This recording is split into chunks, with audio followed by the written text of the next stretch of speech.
There is a silence, more painful than any goodbye. It's the sound of a loved one, slowly disappearing from your life. If this pain feels familiar, please tap that like button. If you've ever watched someone you love become a stranger, your story and mine are about to collide. My name is Eleanor. I'm 50 years old, and this is the story of how I lost my son.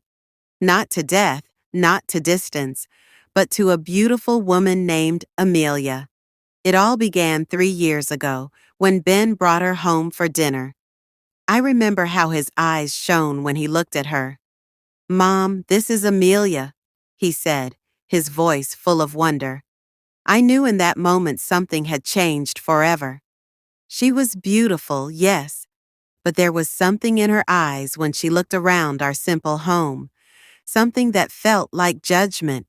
Still, I smiled and welcomed her, because when your only child looks that happy, you swallow your doubts. The wedding planning started 6 months later. That's when the first changes began. Our Sunday dinners, the ones we'd had for 15 years, started getting canceled. Sorry, Mom. Amelia's parents invited us over. Then our weekly movie nights disappeared. Amelia thinks we should socialize with other couples. The phone calls that used to come every day became every other day, then twice a week. I'd call and hear her in the background. "Ben, we're going to be late." And he'd rush me off the phone. I remember the first time he forgot our tradition. It was his father's birthday. Every year we would visit the cemetery together, then get ice cream, his father's favorite. That year he didn't call. When I called him, he was at a business dinner with Amelia. "Mom, I completely forgot," with the new job and everything. "And everything," I repeated softly. The wedding was beautiful, expensive. I sat in the front row, watching my son marry a woman whose smile never quite reached her eyes. In his speech, he thanked me. "To my mother, my rock." Everyone applauded. I smiled through tears, not knowing I was applauding the end of our life together. After the wedding, the changes came faster. He stopped consulting me about decisions, stopped asking for advice. The son who used to call me for every little thing now made big decisions without even telling me. They bought a house 30 minutes away. It might as well have been 30 hours. The visits became monthly, then quarterly. When they did visit, Amelia would look at her watch every 15 minutes. My 50th birthday was the worst. I baked my own cake, like I always did. I waited all day. The phone never rang. When I finally called him at 8 o'clock, he was at a gallery opening. "Mom, I'm so sorry." With work and the new house, I could hear Amelia in the background. "Ben, the artist is here. I have to go, Mom. I'll call you tomorrow." He didn't call for 3 days. That's when I started to understand. This wasn't my son building a new life. This was my son leaving his old one behind. But the moment that truly broke me happened 2 weeks before Christmas.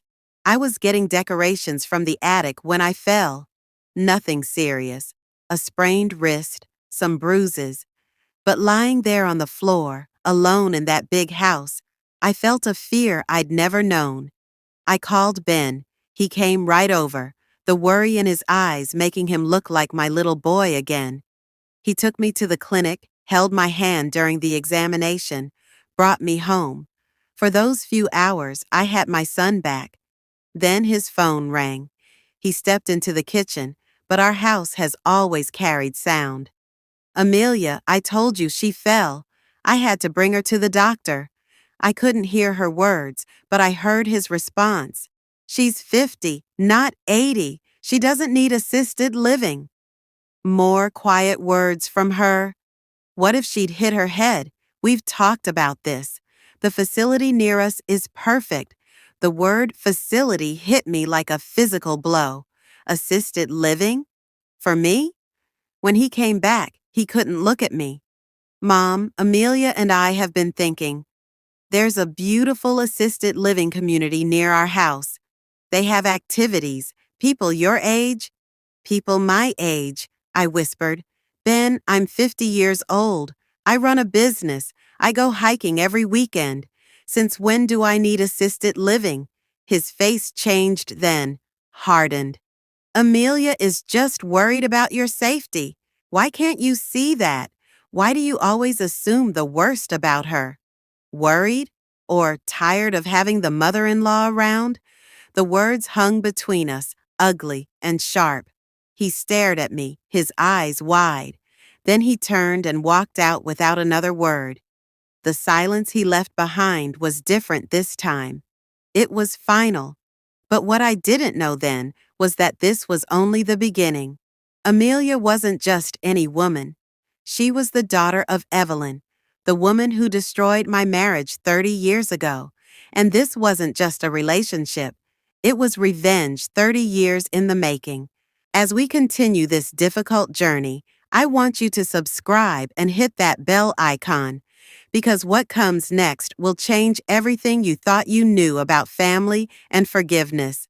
If this story is touching your heart, please share it with someone who needs to hear it. And comment below with "I understand" if you've ever felt this pain. Your support means more than you know.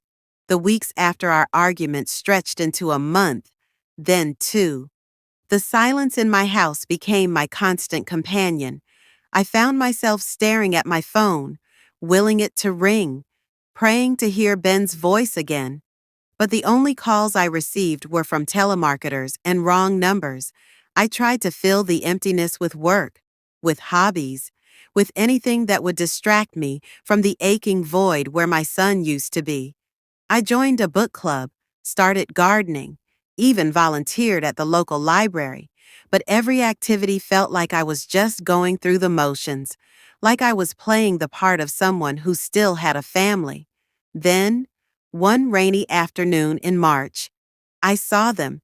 I was leaving the grocery store when I spotted Ben and Amelia across the parking lot. They were laughing, his arm wrapped around her shoulders, looking like the perfect happy couple. Amelia was holding shopping bags from expensive stores, the kind of places I could never afford to shop at.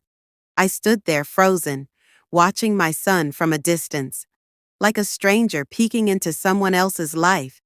He looked different. His hair was shorter. He was wearing clothes I'd never seen before, clothes that probably cost more than my weekly grocery budget. Just as I considered calling out to him, Amelia noticed me. Her smile didn't fade exactly, but it changed. It became that polite, cold smile I'd come to know so well. She whispered something to Ben, and when he turned and saw me, the laughter died in his eyes. For a moment, we just stared at each other across that rainy parking lot. 30 feet might as well have been 30 miles. I saw the conflict in his eyes, the hesitation, and then the decision. He gave me a small, awkward wave, then turned back to Amelia. They walked to their car without looking back, and I stood there in the rain, holding my bag of groceries, feeling like I'd just witnessed my own funeral. That night, I did something I'm not proud of. I looked at Amelia's social media for the first time. Her profile was filled with pictures of their perfect life together, fancy dinners, vacations to places I'd only seen in magazines, parties with people I didn't recognize, and in every photo, Ben looked happy, genuinely happy. But what hurt the most were the photos of them with Amelia's parents. There were pictures of Ben and her father playing golf, of Amelia and her mother cooking together in a kitchen that looked like something from a television show, of all of them celebrating holidays together. They looked like a real family, the kind of family Ben and I used to be. I closed my laptop with trembling hands, the truth settling deep in my bones. Ben hadn't just found a new wife. He'd found a new family, a better family, a family that could give him the kind of life I never could. The next morning, I decided to be brave. I called Ben's phone, determined to bridge the distance between us. It rang 4 times before going to voicemail. His cheerful message, the one I'd heard 1,000 times, now felt like a recording from a different lifetime. "Hi, it's me," I said after the beep. I I saw you yesterday at the grocery store. You looked happy. I just wanted to say, I miss you. Maybe we could have coffee sometime. No pressure, just call me when you can." I hung up, my heart pounding. For the next 3 days, I carried my phone with me everywhere, jumping every time it made a sound. But Ben never called back. A week later, I received a text message, not from Ben, but from Amelia. "Eleanor, Ben has been very busy with his new promotion. He doesn't have time for coffee dates. Please stop calling him. He'll contact you when he's available." The coldness of her words, the finality, it took my breath away. This wasn't just my son pulling away anymore. This was someone actively pushing him away from me. I decided to visit their house. It was a foolish, desperate move. But I had to see him. I had to look in his eyes and know if there was any part of my son left in there. Their house was beautiful. Exactly the kind of house I'd always imagined Ben would live in someday. Perfectly manicured lawn, fresh paint, expensive-looking furniture visible through the windows. I stood at the door for what felt like an eternity before ringing the bell. Amelia answered, her expression hardening when she saw me. "Eleanor, what are you doing here?" I I wanted to see Ben. Is he home?" Before she could answer, Ben appeared behind her. He looked tired and uncomfortable. "Mom, what are you doing here?" I just, I wanted to talk to you. I've been calling." "I've been busy," he said quickly, not meeting my eyes. "The new promotion, it's been crazy." "I can see that," I said softly, my eyes taking in the beautiful home, the expensive car in the driveway, the perfect life they'd built without me in it. There was an awkward silence, heavy with all the things we weren't saying. "Maybe you should come back another time," Amelia said, her hand on Ben's arm. "We were just about to leave for dinner with my parents." "Of course," I whispered, my heart breaking into 1,000 pieces. "I'm sorry for bothering you." I turned to leave, but Ben's voice stopped me. "Mom, wait." He came out onto the porch, closing the door behind him. For a moment, he looked like my Ben again, the Ben who used to comfort me when I was sad. "Are you okay?" he asked, genuine concern in his eyes. "I miss you," I said simply, the words coming out in a choked whisper. He sighed, running a hand through his hair. "I know. I miss you too. It's just, things are different now. I have responsibilities, a new family." The words "new family" felt like a knife twisting in my heart. "I'm still your family too," I said, tears welling in my eyes. I know," he said, but he was already looking back toward the house, where Amelia was waiting. "Listen, I'll call you soon, okay? We'll figure something out." But we both knew he wouldn't call. We both knew this was another empty promise, another silent goodbye. As I drove away, watching their beautiful house disappear in my rearview mirror, I realized this was worse than any loud argument. This was a slow, painful erosion of everything we used to be, and I didn't know how to stop it, or if stopping it was even possible anymore. Little did I know, the worst was yet to come, because while I was mourning the loss of my son, Amelia and her mother were planning their next move, a move that would change everything forever. The days blurred together after my visit to Ben's house, each one heavier than the last. I moved through my routines like a ghost, haunted by the memory of my son calling Amelia's family his new family. The words echoed in my mind, a constant reminder of where I now stood in his life. Then, one Thursday evening, the doorbell rang. I wasn't expecting anyone, and for a moment, my foolish heart hoped it might be Ben.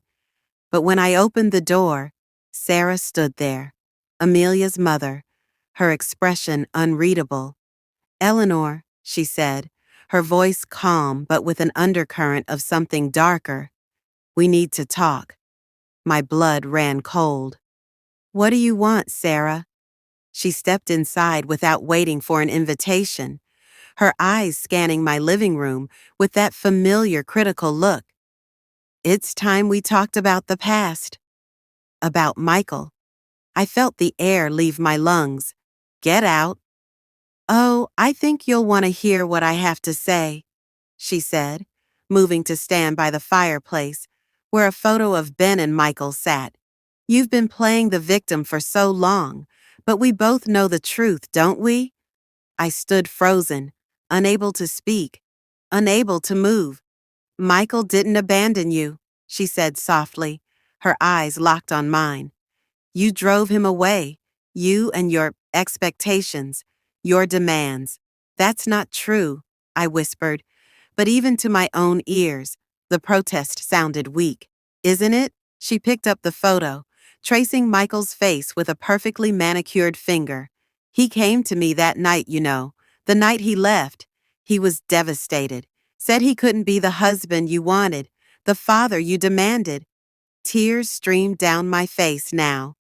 "You have no right." "I have every right," she snapped, her composure cracking for the first time. "I loved him. I loved him long before you ever met him. But you with your perfect family dreams, you took him from me." The pieces began falling into place. This was never about Ben and Amelia, was it? She smiled, a cold, cruel smile. "Oh, it's very much about them. You took the man I loved, so I made sure my daughter took yours. Poetic, don't you think?" Just then, the door opened behind us. Ben stood there, his face pale, his eyes wide with shock. He'd heard everything. "Mom?" he whispered, his voice breaking. "Is this true?" Sarah turned to him, her expression shifting to one of fake sympathy. "Ben, I'm so sorry you had to hear it this way, but you deserve to know the truth about your mother." Ben's eyes never left mine. "All these years, you let me believe Dad abandoned us because he didn't care? You let me hate him?" "Ben, please," I begged, reaching for him. "It's not what you think." "Then tell me what it is," he shouted, the pain in his voice tearing me apart. "Tell me the truth. For once in your life, tell me the truth." So I did. Through tears and trembling breaths, I told him everything, how his father had struggled with depression after losing his job, how he'd felt like a failure because he couldn't provide for us, how he'd started drinking, and one night, he'd gotten behind the wheel and caused an accident that left someone permanently injured. "He was facing prison time, Ben," I sobbed. "He wanted to spare you the shame, the scandal. So he left. He thought it was better for you to think he abandoned us than to know he was a criminal." Ben sank onto the sofa, his head in his hands. "All these years, I thought he didn't love me." "He loved you more than anything," I said softly. "He sent letters every week for the first year. I returned them all. I thought it was better for you to make a clean break." Sarah laughed, a harsh, bitter sound. "How noble. You made all the decisions for everyone, didn't you? Just like you're trying to control Ben's life now." Ben looked up at her, his eyes narrowing. "You knew? All this time, you knew the truth and you never told me? I was protecting you," she said, though her confidence seemed to waver. "No," Ben said slowly, standing up. "You weren't protecting me. You were using me to get back at my mother. You used your daughter. You used me. all for some twisted revenge plot. Amelia appeared in the doorway then, her face streaked with tears. Ben, please, I didn't know. I swear I didn't know about any of this. He looked at her, and for the first time, I saw clarity in his eyes. Didn't you? All those comments about your mother and mine having history? All those times you encouraged me to distance myself from my mother? You didn't suspect anything? Amelia shook her head, but her eyes told a different story. She'd known. Maybe not all of it, but enough. Ben turned back to me, his expression a mixture of anger and grief. You should have told me the truth, Mom. All these years, you let me believe I wasn't worth sticking around for. I was trying to protect you, I whispered. Stop trying to protect me, he shouted, his voice raw with emotion. I'm not a child anymore. I deserve the truth, both of you. He looked from me to Sarah. You've both been lying to me, manipulating me. The room fell silent, the only sound the quiet sobs from Amelia and my own ragged breathing. Ben walked to the door, pausing with his hand on the knob. I need time to think. I need to process all of this. Then he was gone, leaving the three of us standing in the wreckage of our lies and manipulations. Sarah gathered her purse, her earlier confidence completely gone. This wasn't supposed to happen like this. Get out, I said quietly, all the fight gone out of me. After she left, Amelia stood staring at me, her expression unreadable. I'm sorry, she whispered, before turning and following her mother out the door. I stood alone in the silence, the truth finally out. But at what cost? I had protected Ben from one pain, only to cause him another, and in the process, I might have lost him forever. But as I looked at the photo of him and his father, I realized something.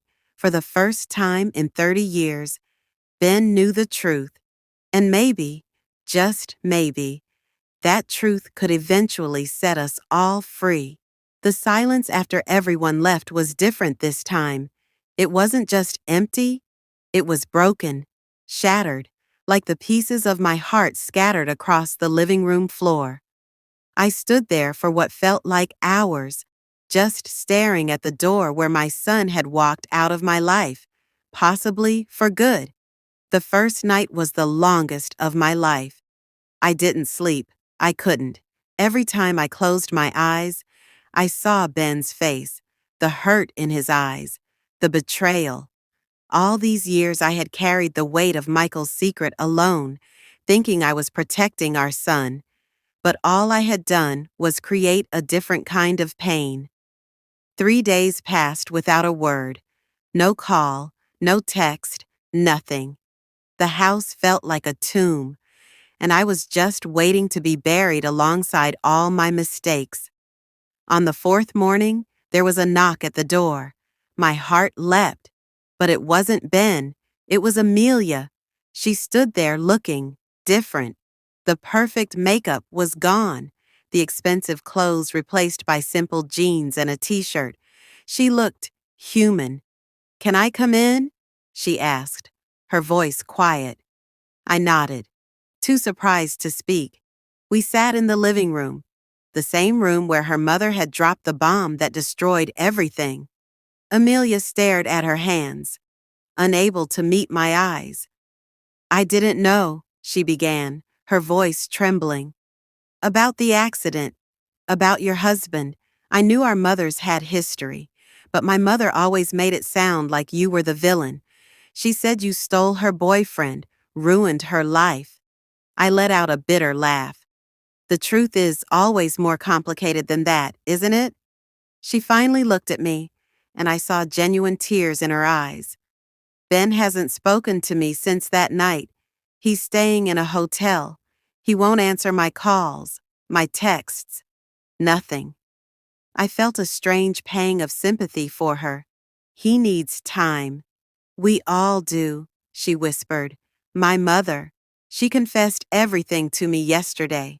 How she'd been manipulating things from the beginning.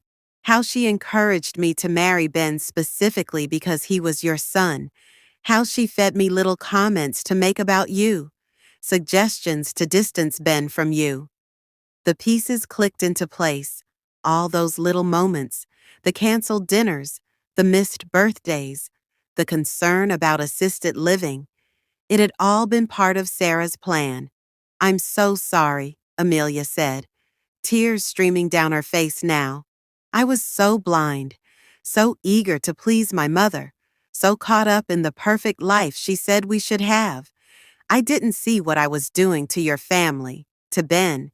In that moment, I saw not the perfect, cold daughter-in-law I had resented, but a young woman who had been manipulated by her own mother, just as Ben had been caught between two generations of women fighting an old war. Where do we go from here? I asked softly. She shook her head. I don't know, but I know I love Ben, and I know I've hurt him terribly. We both have. After she left, I realized something had shifted in me. The anger, the resentment I had carried for so long, it was beginning to dissolve, replaced by a sad understanding that we had all been pawns in Sarah's game of revenge. A week later, I received a letter in the mail, handwritten, from Ben. Mom, I'm staying at the Plaza Hotel downtown, room 412. I need to talk to you. Please come alone. Ben. My hands trembled so badly I could barely hold the paper. This was it, the moment I had been both dreading and hoping for. The drive to the hotel felt like the longest of my life. Every red light seemed to last forever. Every turn of the wheel bringing me closer to a conversation that would determine the rest of our relationship. He opened the door before I could even knock. He looked tired, older, like he had aged 10 years in 2 weeks. We sat in silence for a long time, just looking at each other, taking in the damage we had both caused. Did you know, he began quietly, that Dad tried to contact me when I turned 18? I felt the blood drain from my face. What? He sent a letter to the house. You must have been at work. He said he wanted to explain everything, that he was sober now, that he had a good job, that he wanted to be part of my life. I couldn't breathe. Ben, quote. I never wrote back, he continued, his voice flat, because I was so angry at him for abandoning us. I thought he didn't care. I thought I wasn't important enough to stick around for. The pain in his voice was unbearable. All these years, he said, looking at me with tears in his eyes, all these years I carried this belief that I wasn't worth loving, that if my own father could leave me so easily, there must be something wrong with me. Oh, Ben, I whispered, my own tears falling freely now. No, that was never true. Your father loved you more than anything. He left because he thought it was better for you. He thought having a father in prison would be worse than having no father at all. And you? He asked, his voice breaking. Why did you keep his secret? Why did you let me believe he didn't love me? Because I was trying to protect you, I cried, and because I was angry. I was angry at him for leaving us, for making me raise you alone, for being so weak that he turned to drinking instead of leaning on me. I thought if you knew the truth, you might forgive him, and I wasn't ready to forgive him yet. The admission hung between us, raw and honest in a way we had never been with each other. Ben nodded slowly, taking it all in. Amelia came to see me yesterday. She told me everything her mother did, all the manipulation. What are you going to do? I asked quietly. I don't know, he admitted. I love her, but I don't know if I can trust her.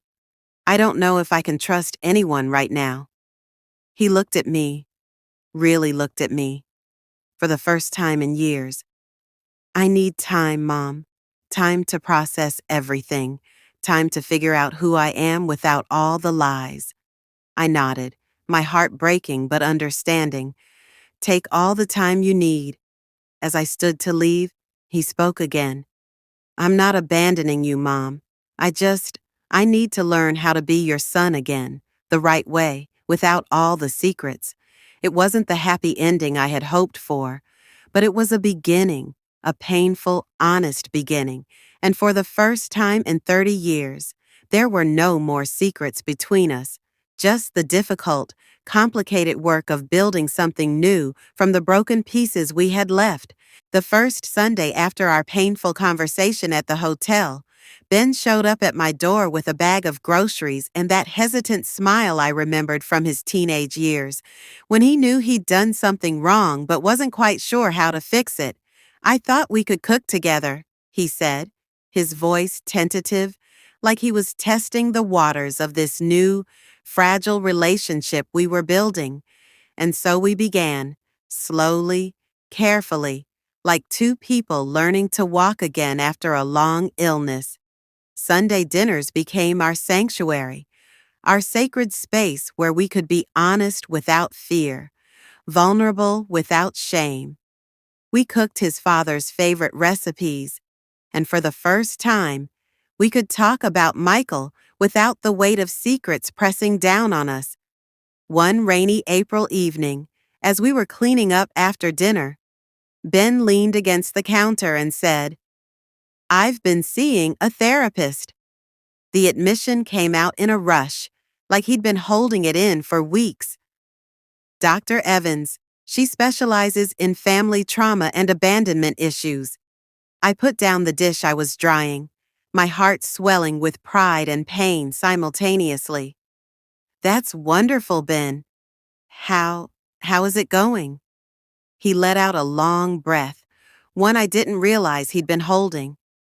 It's hard, really hard. We're working through everything. Dad leaving, you keeping the secret, Amelia, her mother. He ran a hand through his hair, a gesture so like his father, it made my heart ache. But it's helping. I'm starting to understand why I was so quick to believe the worst about you, why I was so easily manipulated by Amelia and her mother.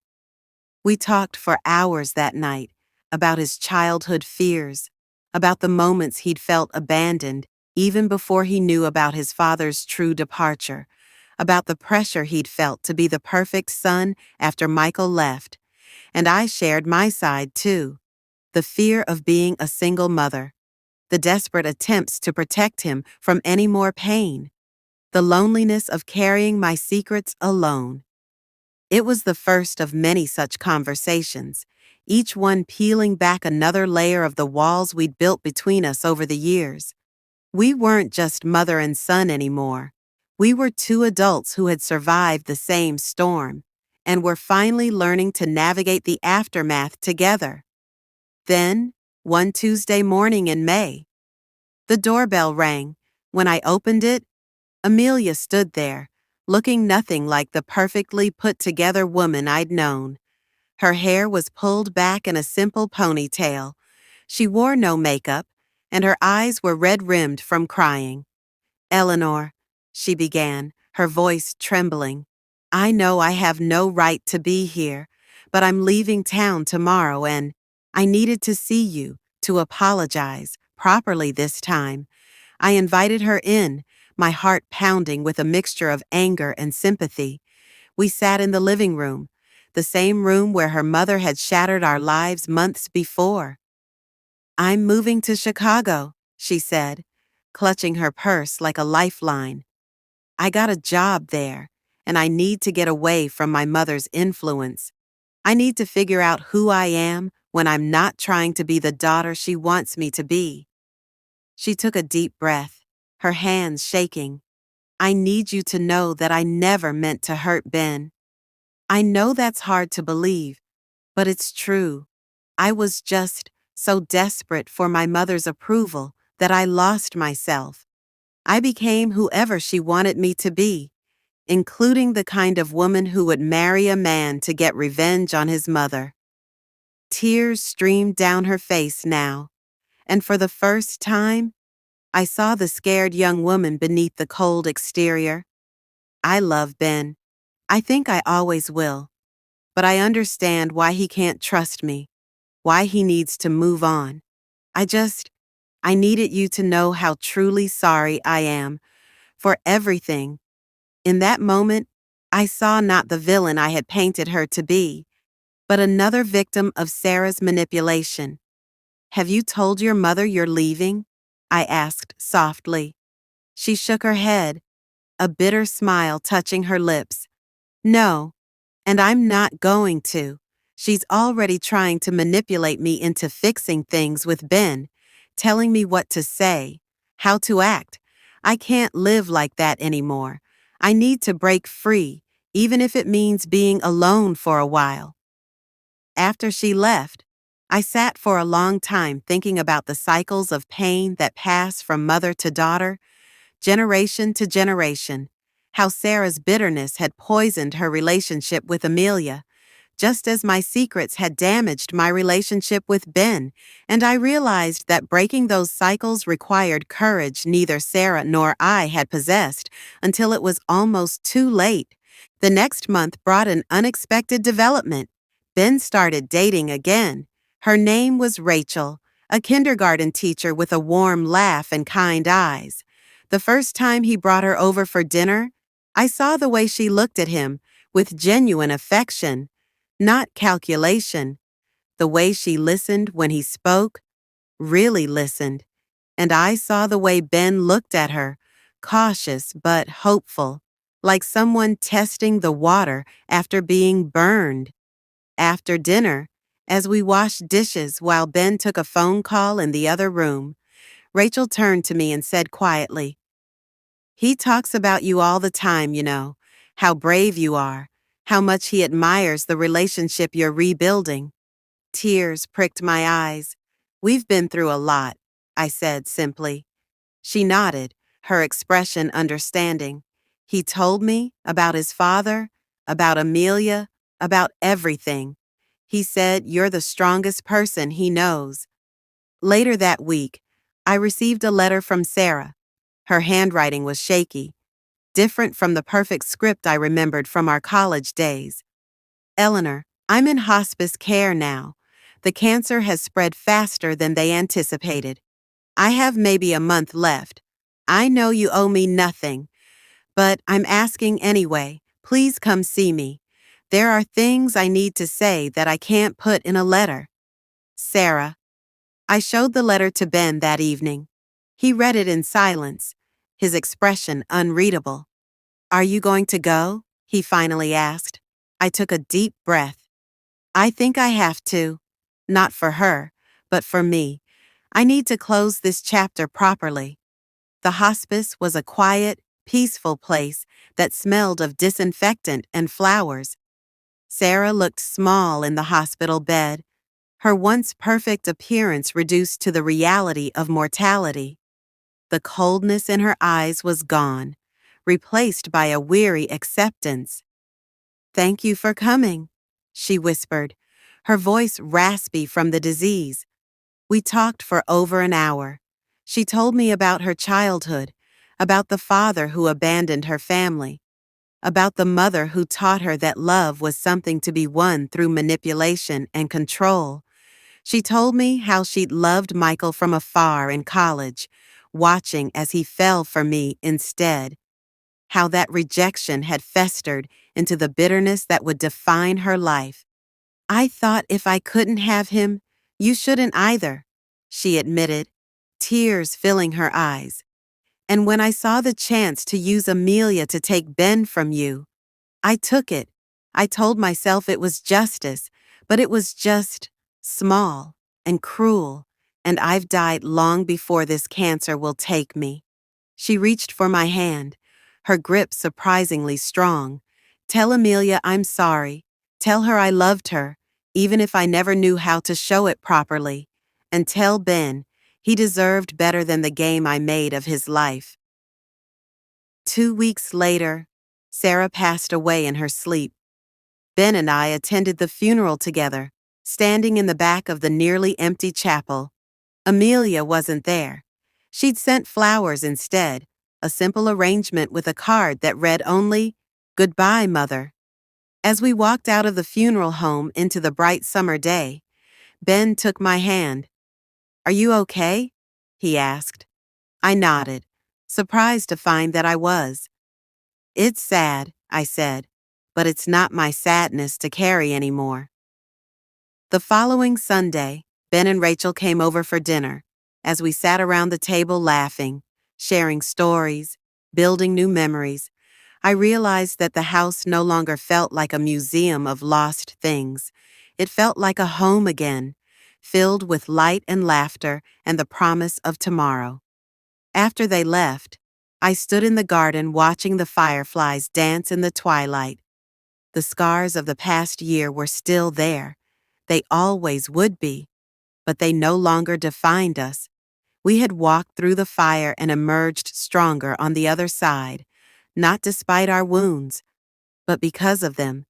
Ben's healing journey continues, as does mine. We still have difficult days, moments when old hurts resurface, times when we have to choose understanding over anger.